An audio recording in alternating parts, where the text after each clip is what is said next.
It's about dedicating merits as a kind of blessing as well. Say a little louder for me. Dedicating our merits as a kind of blessing to our family or to people we love. Like, how does that work? Like, if they've got really bad karma, they're going to be reborn in a place that they have to live out that karma anyway. So how does it work if we say we dedicate our merits to help them have a better rebirth? Very good question. On two levels again. Immediate and long term. When we dedicate our merits for someone else, if we are new and we've just started, our dedication of merits doesn't have much power. But when we dedicate our merits for other people, we are in fact progressing in our spiritual practice where we destroy the self-grasping mind. Why? When we do something good, we always want to say, I want the benefit. I want the name. I want the face. I want the merit. I want the luck. I want everything good for me. Me. Give it to me. Give it to my children. Give it to my family. Me. So when we think like that, actually whatever we have done minimizes the dedication and blessings. Why?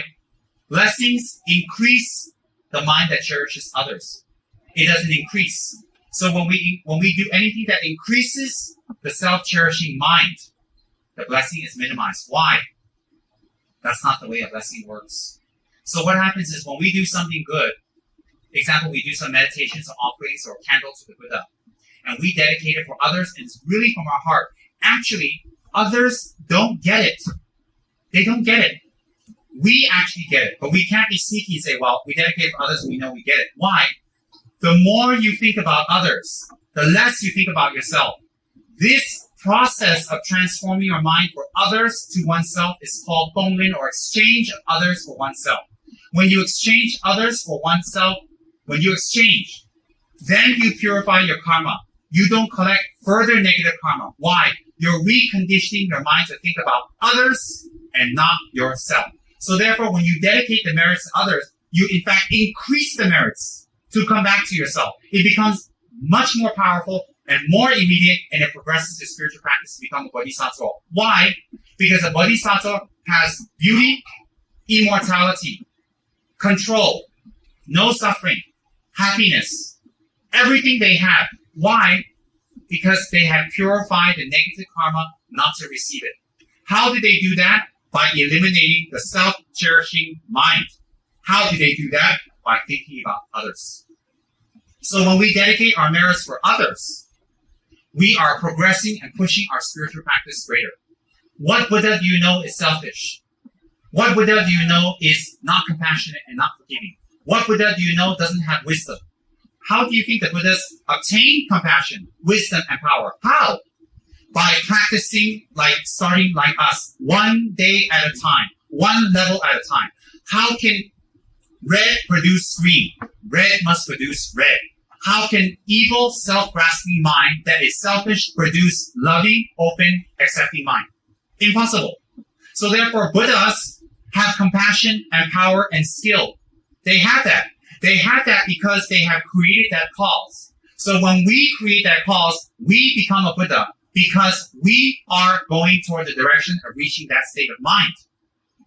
So therefore, when we dedicate towards certain people and we dedicate towards others, actually they don't receive much. It's true. Because if they can receive much, then our parents don't have to do anything. We do everything for them. They can become a Buddha. But at the same time, because we have some kind of karmic affinity with them, we're connected for them. When we do prayers, we can affect something. Example, if your mother is supposed to have an accident, if your mother's supposed to have an accident, sorry, and you've been praying to Tara and you've been dedicating your merit to Tara for your mother to live long and say everything will be wonderful because we have to do that. And on that day, your mother asks you, well, we're going to go here, we're going to do this. But by the blessing of Tara, you lose your keys. And you can't go. And your mother's screaming away at you and jumping up and down and in hellfire. But she doesn't have an accident. You have prolonged her life. You have helped your mother. You have served your mother. So when you dedicate something towards your mother and father, it helps them immediately and ultimately. Why? You will have more ability to help them. Let's put it this way.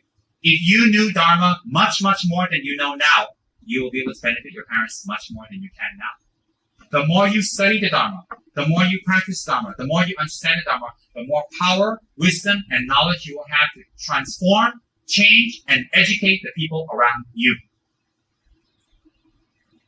Very simple.